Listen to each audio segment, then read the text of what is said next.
बिस्मिल्लाहिर्रहमानिर्रहीम। अस्सलामुअलैकुम नाज़रीन और हाज़रीन। उम्मीद करता हूँ आप सब खैर आफियत से होंगे। आज का जो हमारा वीलॉग है वो बहुत ही इंटरेस्टिंग टॉपिक पे हम लोग डिस्कस करेंगे और उसकी करैक्टरिस्टिक्स ये होंगे कि डिजिटल पाकिस्तान क्या है और डिजिटल पाकिस्तान के पीछे जो मोटिव हैं गवर्नमेंट के, उनको हम कैसे रियलिस्टिक तौर पे एग्जीक्यूट कर सकते हैं। क्योंकि आप जैसे कि आप जानते हैं कि अभी रिसेंटली जुमेरात वाले दिन पीएम हाउस में एक एग्जेक्टिव कॉन्फ्रेंस कायम की गई, जिसके अंदर डिजिटल पाकिस्तान के विजन को इंट्रोड्यूस करवाया गया और डिजिटल पाकिस्तान के बारे में बताया गया कि गवर्नमेंट जो है वो डिजिटल पाकिस्तान को एग्जीक्यूट करने में बहुत ज़्यादा सीरियसनेस शो की, जो कि एक बहुत अच्छी बात है। और एक गूगल की एक एग्जेक्टिव फार्मर, उन्होंने गूगल की करंट पोस्ट से रिज़ाइन किया और वो आई और उन्होंने अब वो लीड करेंगी डिजिटल पाकिस्तान इनिशिएटिव को, जो कि बहुत ही अच्छा इनिशिएटिव है और हम इसको बहुत ज़्यादा अप्रिशिएट करते हैं क्योंकि हमें पता है कि डिजिटल पाकिस्तान का जो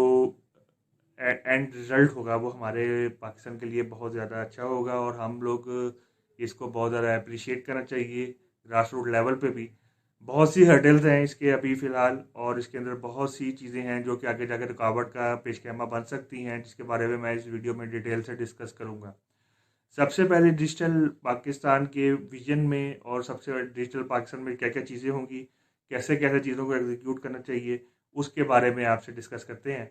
कि सबसे पहले इम्पॉर्टेंट चीज़ है कि डिजिटल पाकिस्तान जो है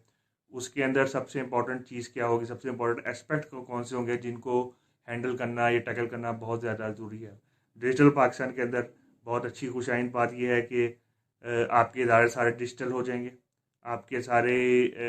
जो फाइल्स वगैरह हैं वो ऑनलाइन हो जाएंगी। आप बड़े आराम से चीज़ों को मैयर कर सकेंगे। अपने टास्क की जो अपनी रिक्वेस्ट अपनी एप्लीकेशंस की जो है प्रोसेसेस को आप फॉलो कर सकेंगे। उसके अलावा और भी बहुत सी चीज़ें आप कर सकेंगे जो आपके लिए बहुत फ़ायदेमंद साबित हो सकती हैं और आप बड़े आराम से अपनी शिकायत को हल करवा सकते हैं ऑनलाइन। ये तो बहुत ही अच्छा एस्पेक्ट है और इसको जितनी भी इसकी तारीफ़ की जाए कम है। उसके अलावा बहुत सी इनिशिएटिव्स हैं, जैसे कि डिजिटल पाकिस्तान के अंदर हाईली ब्रॉडबैंड की एक्सेस है, जैसे कि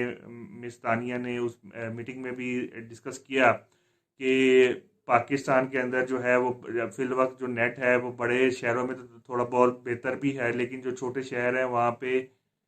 जो इंटरनेट की है स्पीड है वो इतनी ज़्यादा नहीं है। और जो रिमोट एरिया है, जो कबाइल हैं, दूर दराज के एरियाज हैं, वहाँ पे इंटरनेट बिल्कुल भी नहीं चलता और उसकी वजह से बहुत सी हर्डल्स आती हैं उन एरिया में रहने वाले लोगों को। तो इन सब चीज़ों को हैंडल करने के लिए डिजिटल पाकिस्तान के इनिशिएटिव बहुत ही कमेंडेबल है और इसकी और बहुत ही अच्छी चीज़ है कि अगर हम इसको as soon as possible implement करें और ताकि हमारे जो छोटे एरियाज़ हैं वहाँ पे भी इंटरनेट की स्पीड आ जाए, 4G भी स्टेबल हो जाए, 5G और जितनी भी लेटेस्ट इंटरनेट की हाई स्पीड है वो हम रिमोट एरियाज़ में भी दे सकें। और क्योंकि जितना ज़्यादा इंटरनेट आएगा उतनी ज़्यादा अवेयरनेस आएगी, जितनी ज़्यादा अवेयरनेस आएगी तो वहाँ के लोग भी जो है वो इंटरनेट से कनेक्ट हो जाएंगे, पेमेंट वगैरह की ईज़िली जमा करवा सकेंगे। उसके अलावा अपनी जो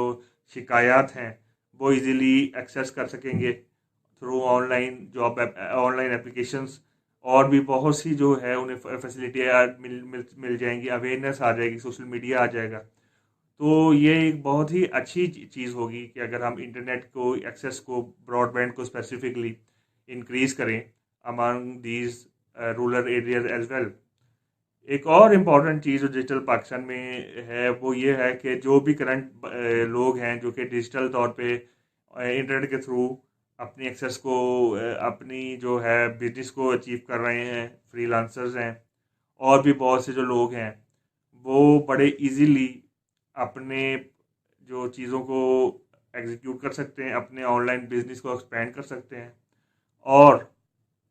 सबसे इम्पोर्टेंट चीज़ कि पाकिस्तान के में ही बैठे बैठे अपनी मनी को बड़े इजीली जो है वो ग्रैब कर सकते हैं। इन रिसेंट पार्ट और करंटली भी ये होता रहा है कि पाकिस्तान के अंदर पेमेंट का कोई गेटवे मेथड जो इंटरनेशनली एक्नॉलेज है लाइक पेपॉल वो नहीं है। तो बहुत से यूज़र जो कि पेपॉल पे इंटरनेशनल तौर पे होते हैं, जब वो पेमेंट करना चाहते हैं आपको पेपॉल से, तो आप ये का जवाब होता है जनाब हमारे पास पेपॉल ही नहीं है पाकिस्तान के अंदर। अगर पेपॉल नहीं है तो ऑब्वियस ही बात है, आपके पास पेपॉल नहीं है तो आपके पास कोई भी गेटवे का पेमेंट का मेथड नहीं है, जो कि फिर आपको third party payment apps use करनी पड़ती हैं। वो ज़ाहिर बात है इतनी रिलायबल नहीं होती, और फिर पेमेंट आपको दूसरे मेथड से मंगवाना पड़ता है, कोई दुबई के थ्रू या कहीं और के थ्रू जो है वो आपके पास पेमेंट आती है। जो कि डिजिटल पाकिस्तान में अगर हम पेमेंट को ऑनलाइन कर लेंगे, पेमेंट को सिक्योर कर लेंगे और पेमेंट के गेटवेज को इन्हांस कर लेंगे, जैसे कि अक्रॉस द बॉर्डर और भी बहुत कंट्रीज में डिजिटल पेमेंट के लिए पेटीएम है और भी बहुत सी सर्विसेज है। अगर इस तरह की सर्विसेज हम पाकिस्तान में भी इंट्रोड्यूस करवा लेंगे अलॉन्ग विद गूगल पे, जो कि फिलवक्त पाकिस्तान में नहीं है, तो बहुत ही आपको पेमेंट की जो इश्यूज हैं वो तकरीबन 90 to 95% आपको रिजॉल्व हो जाएंगे, जो कि आपको एक बहुत ज़्यादा बूस्ट करेगा। उसके अलावा आप थर्ड पार्टी जो ऑनलाइन बिजनेसेस हैं उनमें भी इन्वॉल्व हो सकते हैं। फॉर एग्जांपल अगर आपके पास पेपाल की एक्सेस है तो आप एफिलिएट मार्केटिंग के जितने भी बड़े नेटवर्क हैं लाइक सीजे है, क्लिक जंक्शन है, उसके अलावा क्लिक बैंक है, शेयर सेल है, और अमेजोन है, अमेजोन एफिलिएट्स है, और भी जितने हैं उनमें जाके अपनी आप एफिलिएट मार्केटिंग कर सकते हैं और उनकी जो प्रोडक्ट्स हैं वो ऑनलाइन सेल करके अच्छा रेवेन्यू जनरेट कर सकते हैं,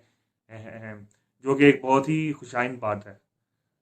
और भी आप जो है अगर आप स्टूडेंट हैं, आपके पास एक ऑनलाइन लाइब्रेरी होनी चाहिए डिजिटल पाकिस्तान में, जहाँ से आप बुक्स को फ्री एक्सेस कर सकते हैं, बुक्स वगैरह को पढ़ सकते हैं, अपने एग्ज़ाम को मेच्योर कर सकते हैं और लेटेस्ट टेक्नोलॉजीज़ को अडॉप्ट कर सकते हैं। उसके अलावा उसके अंदर बहुत सी ऐसी चीज़ें होनी चाहिए जो मेरे ख्याल में वक्त के साथ साथ उसके अंदर इजाफा होता चला जाएगा, जैसे कि लाइब्रेरीज के अलावा आप जो है कंप्यूटर की कोर्सेज होने चाहिए, शॉर्ट कोर्सेज होने चाहिए, लॉन्ग कोर्सेज होने चाहिए, और बंदे को प्रैक्टिकलिटी की तरफ लेके जाया जाए। मैं हमेशा ये बात करता हूँ कि हमारा जो कोर्स है वो आउटडेटेड है। हम आउटडेटेड कोर्सेज पढ़ा के डिग्री तो दे देते हैं, लेकिन उसकी इंटरनेशनल मार्केट में कभी भी वर्थेबल नहीं रही। तो हमें जो लेटेस्ट चीज़ें चल रही हैं अपनी नौजवान जनरेशन को उसके बारे में अवेयर करना पड़ेगा, उनको सिखाना पड़ेगा कि आपने नई लेटेस्ट टेक्नोलॉजीज़ को कैसे अडॉप्ट करना है और कैसे उनको लेके चलना है। अदरवाइज़ बहुत मुश्किल हो जाएगी या हम लोगों के लिए कि हम without doing any ease of business हम जो है वो इंटरनेशनल मार्केट पे कभी भी compete नहीं कर सकते। एक एक इम्पॉर्टेंट एस्पेक्ट तो ये हो गया। अब उसके अलावा जो हडल्स हैं उन पे डिस्कस कर लेंगे, क्योंकि हडल्स की एक तवील कितार जिसको डिजिटल पाकिस्तान की टीम ने फेस करना है। सबसे इम्पोर्टेंट चीज़ है ब्यूरोक्रेसी, और ये जो बाबू बैठे हुए हैं ये पुरानी फाइलों से खेलने वाले ये पटवारी, ये कभी भी नहीं चाहेंगे कि सारी चीज़ें ऑनलाइन हो जाए। जब ऑनलाइन होंगी तो आवाम की एक्सेस ज़्यादा हो जाएगी। इवन कि आप हॉस्पिटल की एक्सेस आपको इजीली हो जाएगी कि आज आप घर से बैठे देख लेंगे हॉस्पिटल की ऐप में कि कितने डॉक्टर आए हैं, किस किस के पास टाइम है, और हम कौन कौन सा जो जिस शुबे में हमने जाना है, ईएनटी में, गले में, नाक में, कान में, जिसमें भी जाना है, हम आया वो डॉक्टर आज अवेलेबल भी है, आज आया है वो बैठता भी है, उसका दिन भी है कि नहीं, आप एक ऑनलाइन ऐप के थ्रू सारा कुछ सिस्टम जांच लेंगे। तो ये इसको अडॉप्ट करना बहुत मुश्किल है, क्योंकि हमारे जो लोकल बहुत से लोग हैं वो इनकम्पिटेंट हैं। उन्हें जो है वो चीज़ों का इतना अदारक ही नहीं है कि चीज़ों को हम कैसे मैनेज करेंगे, कैसे चलाएंगे, कंप्यूटर्स को कैसे मैनेज करेंगे। तो ये और बहुत से जो लोग हैं वो मोबाइल्स वगैरह भी उन्हें सही तरीके से यूज़ नहीं करना, जो सरकारी मुलाजमीन है। तो इनको समझाने के लिए और अडॉप्ट करने के लिए हमें एक तवील अरसा दरकार है। इस वजह से ये चीज़ इतनी इजी नहीं होगी, क्योंकि ब्यूरोक्रेसी में बहुत से ऐसे लोग हैं जो कभी भी नहीं चाहेंगे कि हमारा काम डिजिटल हो जाए और हमें पता लग जाए कि हम क्या कर रहे हैं, और हमारी क्या आउटपुट है। ज़ाहिर बात है आपकी आउटपुट हो ज़ीरो होगी तो आप ऑब्वियसली बात है आप कभी भी नहीं चाहेंगे कि आप जो है वो हाईलाइट हो और आपकी जो आपको जो है वो स्टेक में आ जाए। उसके अलावा बहुत सी चीज़ें हैं जो कि हमें कवर करनी है डिजिटल पाकिस्तान के मीडियम के थ्रू। फॉर एग्ज़ाम्पल हम रूरल एरिया जो हमारा नॉर्दर्न पंजाब है